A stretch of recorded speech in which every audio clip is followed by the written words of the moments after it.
ទស្សនៈមួយគេនិយាយថាមនុស្សកើតមកល្អទេតែបរិស្ថានជួនកាលវាអប់រំមនុស្សឲ្យអាក្រក់នឹងទស្សនៈសង្គមវិជ្ជាមួយណាទស្សនៈសង្គមវិជ្ជាមួយទៀតណានិយាយថាមនុស្សវាអាចអាក្រក់ពីកំណើតទស្សនៈពីរហ្នឹងវាអត់ខុសគ្នាទេមនុស្សយើងបើកើតមកឧទាហរណ៍ខ្ញុំឲ្យឧទាហរណ៍ណាខ្ញុំឲ្យឧទាហរណ៍នេះឈរទៅលើការពិតមានក្មួយស្រីម្នាក់ខ្ញុំមិនបញ្ចេញឈ្មោះទេគាត់ជា social content maker ដែរគាត់មករស់នៅស្រុកអាមេរិកក្រោយមកគាត់រៀបការហើយគាត់ក៏បានកូនមិនដឹងប្រុសហើយស្រីទេគាត់បានកូនក្រោយពីគាត់បានកូនពេលគាត់ទម្ងន់គាត់ថតពោះពងគាត់ពីព្រោះសម័យឥឡូវការថតពេលអ្នកមានផ្ទៃពោះថតអីហ្នឹង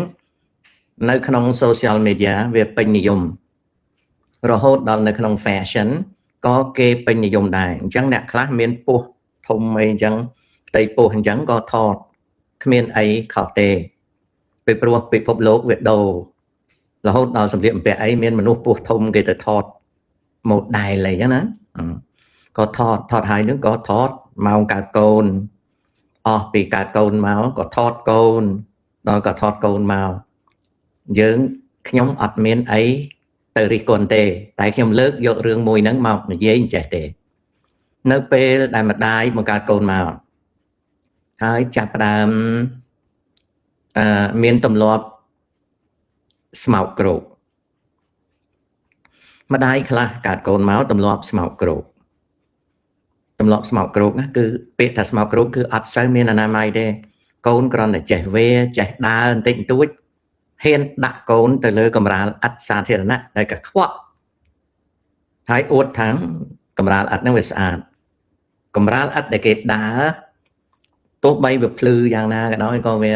ពោពេញទៅដោយមេរោគនិងវាមានជាតិក្រខ្វក់មិនគួរណាឡើយក្មេងអាយុ3ខែ5ខែ6ខែ7ខែមិនទាន់ចេះដើរ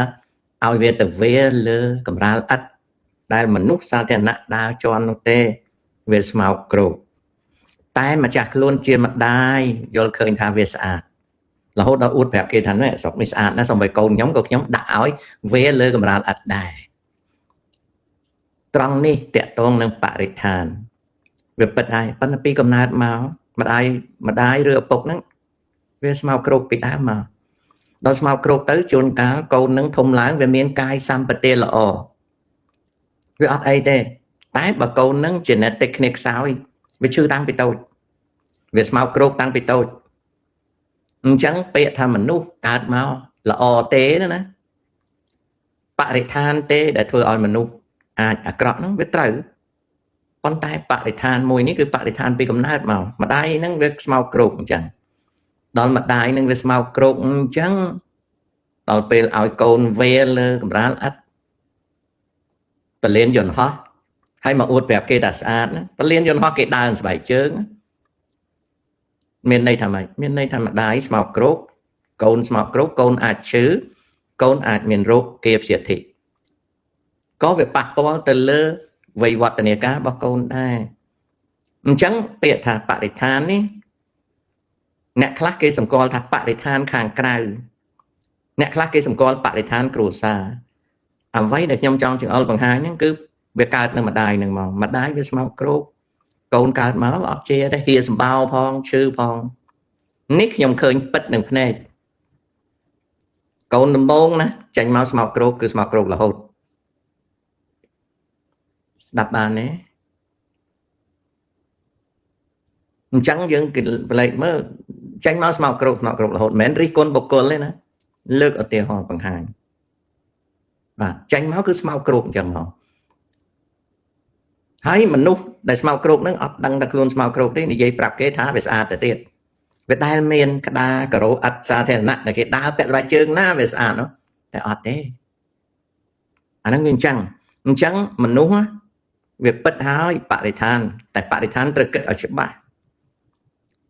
tham môi bạ để than thế này anh làm mày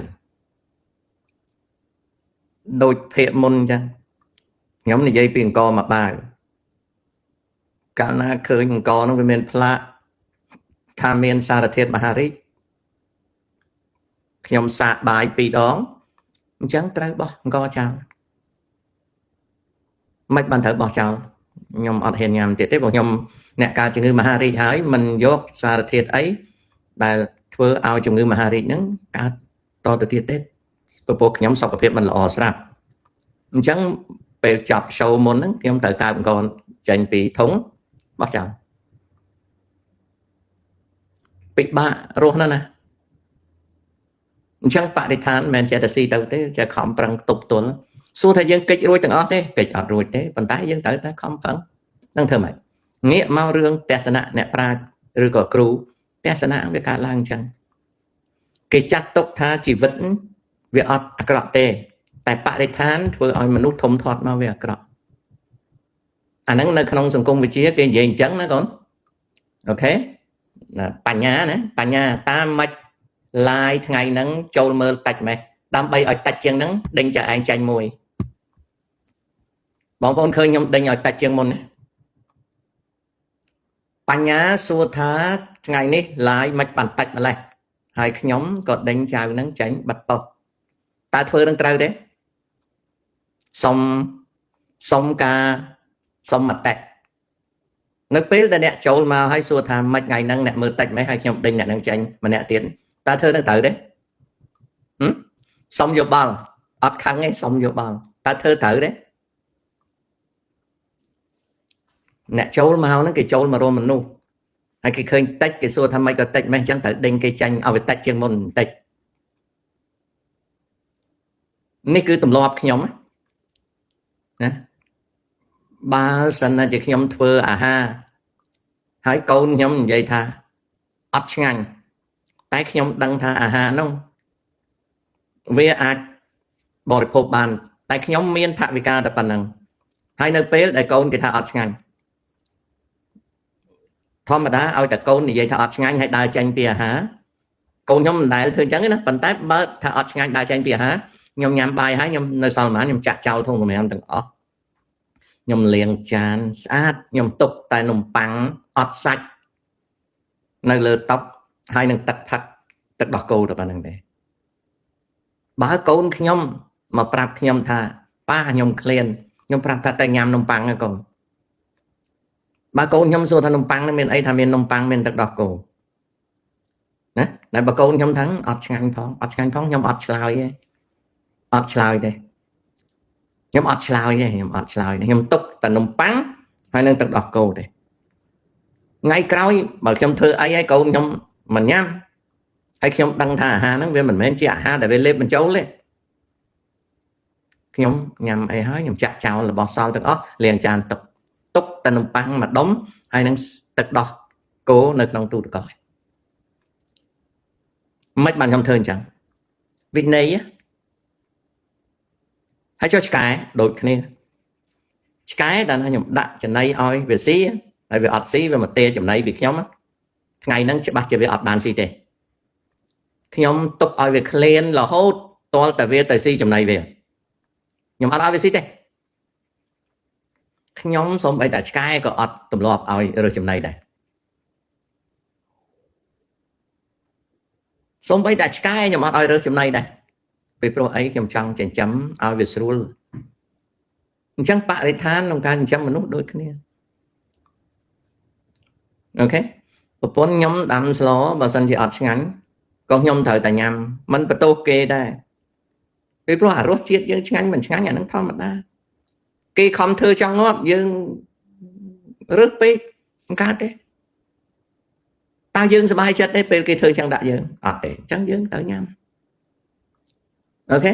lục ta nơi tẹt nhóm miền chuồn chiết càng muối tại tại chui nhóm ao riêng nhóm mình đang son con cót đòi bạc mạch để câu này bởi cái nơi tẹt nắng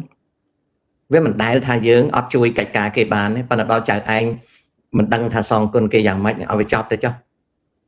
ao về chót tới cho មនុស្សដែលវានៅផ្ទះចិត្តយើងឬនៅផ្ទះជាមួយយើងច្បាស់ជាមានអីជួយគ្នាហើយដល់ចៅឯងអត់ដឹងតាសងគុណគេយ៉ាងម៉េចឲ្យវាអត់អញ្ចឹងចុះចៅរងចាំចៅឯងអាយុ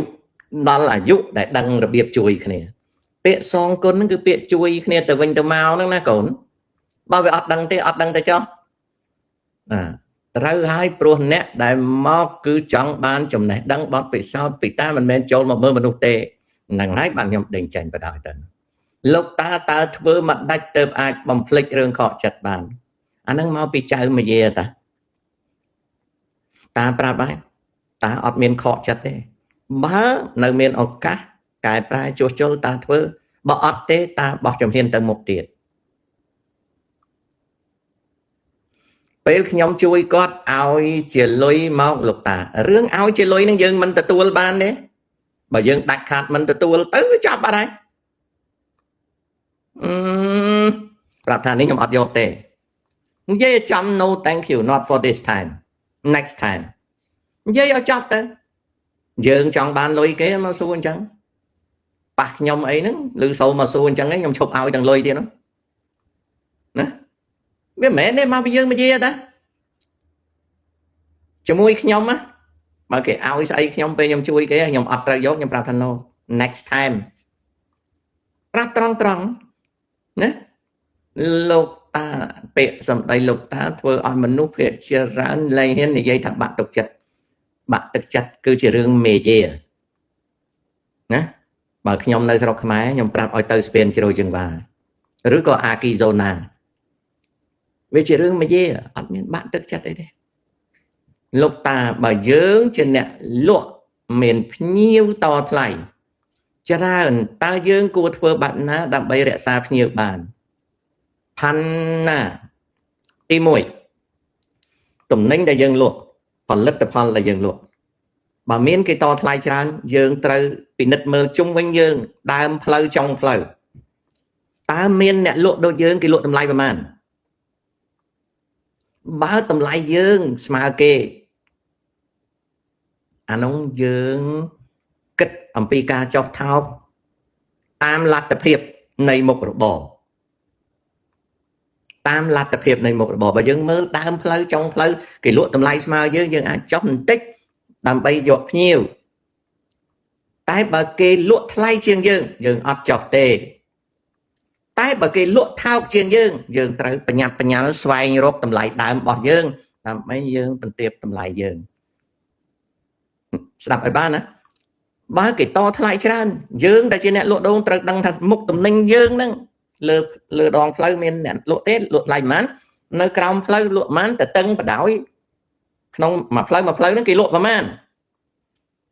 បើគេលក់ស្មើយើងបន្ទាបបន្តិចដើម្បីទាញភ្ញៀវតែបើសិនជាគេលក់ថ្លៃជាងយើងកុំចោះរក្សាភ្ញៀវបើគេលក់ថោកជាងយើងប្រញាប់ស្វែងយល់ពីតម្លៃ